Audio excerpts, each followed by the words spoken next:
Day two, part two. Sorry, guys, needed some water. But I just want to get back to it. It's very important to get to when you're interacting with a child that is being alienated. Um, you're not really interacting per se with that child anymore. They're actually no longer there. Um, that child is you're basically interacting with a puppet. You got to think about it like that. You're interacting with the puppet of an alienating parent. That person you're actually interacting with, when you interact with that child, is the alienating parent. That's all they are now. You can think of it like talking to a puppet in a ventriloquist act. The child's authenticity is gone. It's deeply suppressed. It's no longer there. It's inaccessible. You can't even find it. They just don't exist. Uh, just because you see the child's physical body, because I see my son, I know I'm not talking to him any longer. It doesn't mean that he's present. They're just no longer present. Um, it's difficult to understand, but you almost have to stop trying to talk to the child as if the child is actually there. It's because it's not. It's sad. It's incredibly sad. Um, they're in a fused state with the alienating parent now. We talked about the enmeshment. Um, I can't not remind you again that they are basically in a hostage situation, and I've heard this. I've heard this directly from my son. Um, the parent who is doing the alienating is just not a safe individual, most especially for the child. The child feels this in a deep, deep, deep visceral way. Even though it's too threatening to be aware of this on a conscious level. The child learns extremely quickly, very quickly, that there are severe consequences. I'm talking about big ones. Severe consequences for staying aligned with, staying connected to, talking with, texting with the other parent, me. And so turning against me, turning against the other parent, is actually something that they're doing for the sake of their own survival, for peace. They don't want conflict. They don't want, consequences. To do this, they must sever all sense of affinity, allegiance, connection with me, with the parent that's being alienated. They sever all ties, and that's exactly what's happened. To being confluence with and therefore safe with the alienating parent, they have to adopt the narrative belonging to that parent. Right? They have to just believe in everything they say, which is that I am a bad person. The other parent is inadequate. He's horrible. He's super abusive. The alienated child wants to punish the other parent and wants to have nothing to do with that parent whatsoever. Wants to put him in a timeout. Maybe, I've heard. Something that I've noticed, which is really difficult for people to understand, but they must understand this when it comes to this dynamic, is that the children in these circumstances, they will align with the abusive parent. And this is, what I talked about in the Stockholm Syndrome. They will align with the abusive parent in order to stay safe and to keep the peace. It's one big game of deception, and it's a process. It doesn't happen overnight. It's a process, and almost everyone involved, this means relatives, kids, friends, co-workers, yeah, and even the professionals, even the judges, the lawyers, the guardian ad litems, the counselors, the doctors, everybody, social workers, you name it. Every one of them will be fooled. They'll all be fooled because they're just not. They don't understand the lengths that an alienator will go to achieve their goals. This is the main reason why if you're a parent who's being alienated, like I am and like so many other fathers are and some others, it feels like you've lost your mind or everyone else has lost their minds. It's a particular breed of hell. It's like you are in hell, like a Twilight Zone is what I'd say. One of the most gaslighting situations that a person can ever find themselves in. I'm going to try to keep these things to 10 minutes, so if you see me glancing. The alienating parent has one goal. And that goal is clear. It's to be seen by everyone around them as the good guy.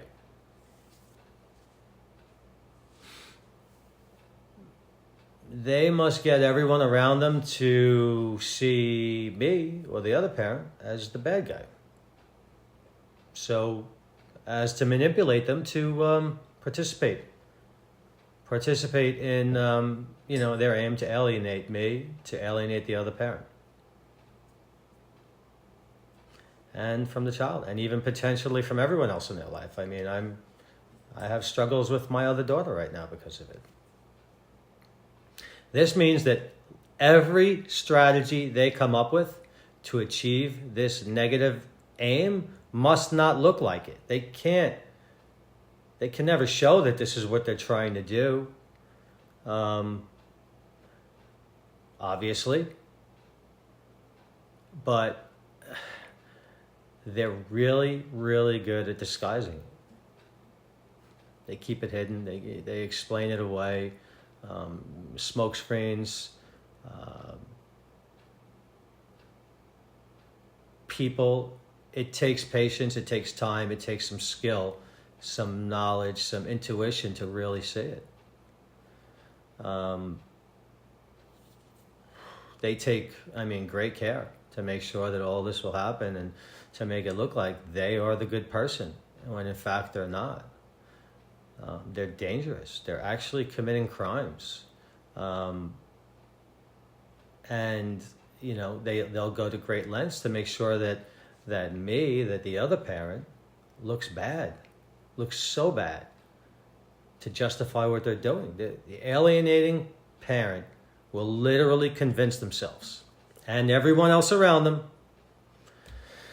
that the parent being alienated is truly the one that's horrible, inadequate, abusive, dangerous, and that they need to protect that child from that parent. They'll enroll everyone. They'll enroll anyone and everyone, and they'll say anything and do anything in this game. And as a society, we play right into it. We play right into this game of deception with our own ignorance.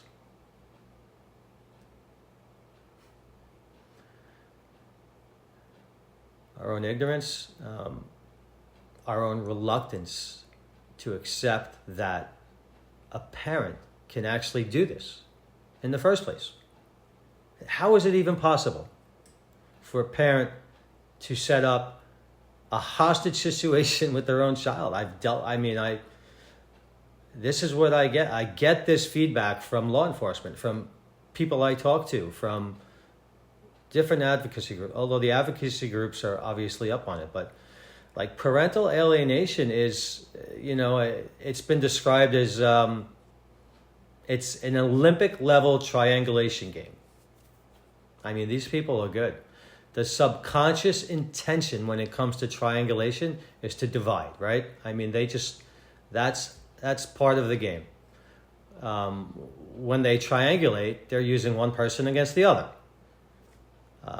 And that's the process. That's the way alienation works. Most people, unfortunately, have no idea that they're being triangulated. So, again, that's why it's successful. Unfortunately. The people who are skilled at triangulation, as a means of manipulation, will never make it obvious that that's what they're trying to do, that they're trying to turn someone against the other person. They're always going to make it sound like they're doing everything in the best interest of that child. But, inevitably, they're just trying to get their own needs met. They'll gaslight, they'll lie, they'll swear, they'll do and say anything to make it look otherwise, so as to never have their tactics be seen.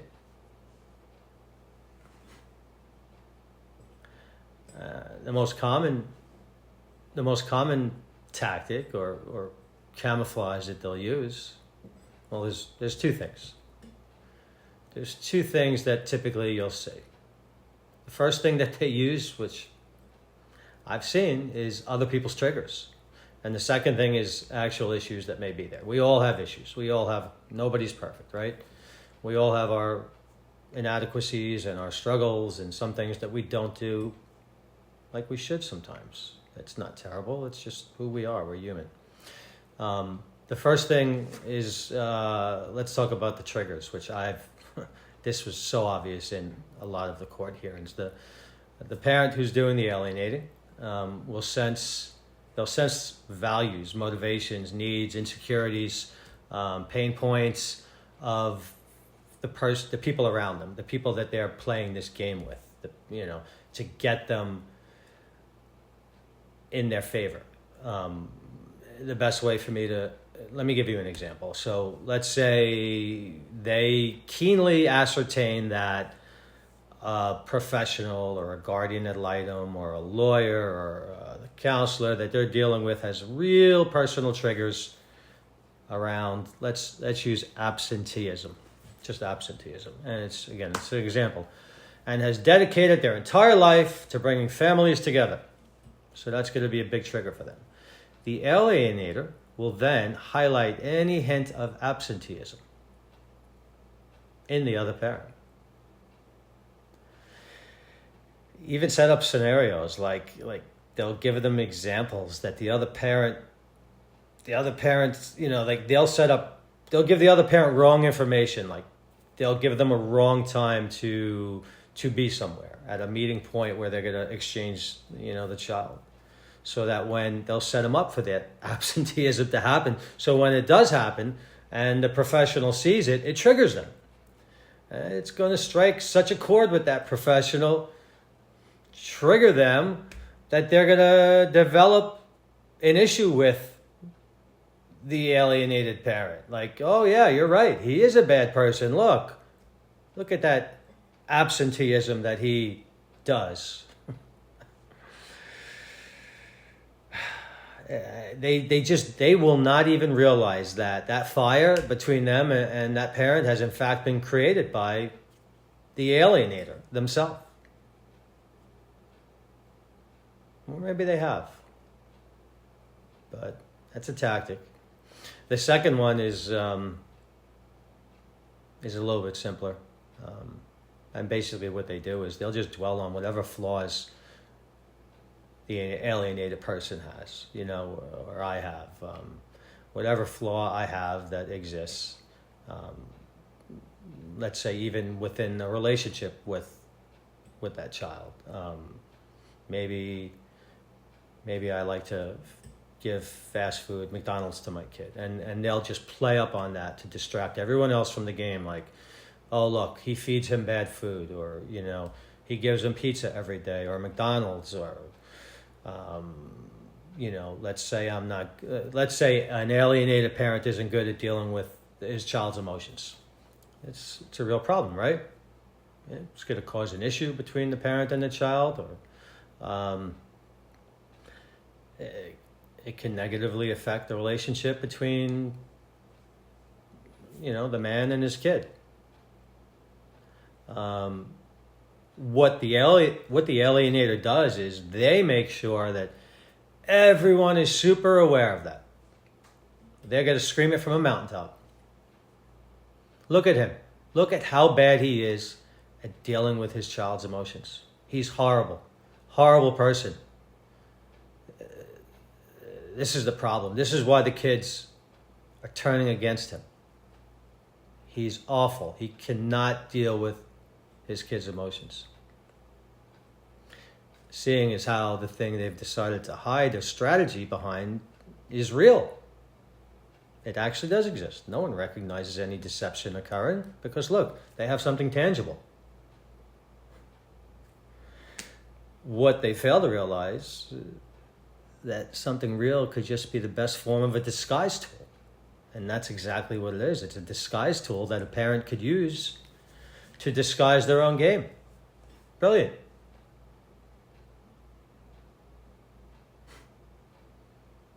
Trying to see the time.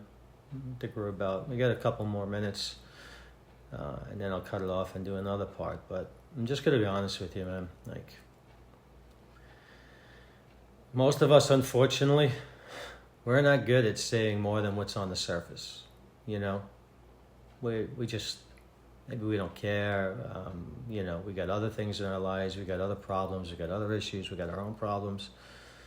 But like, you've noticed it. You're talking to people.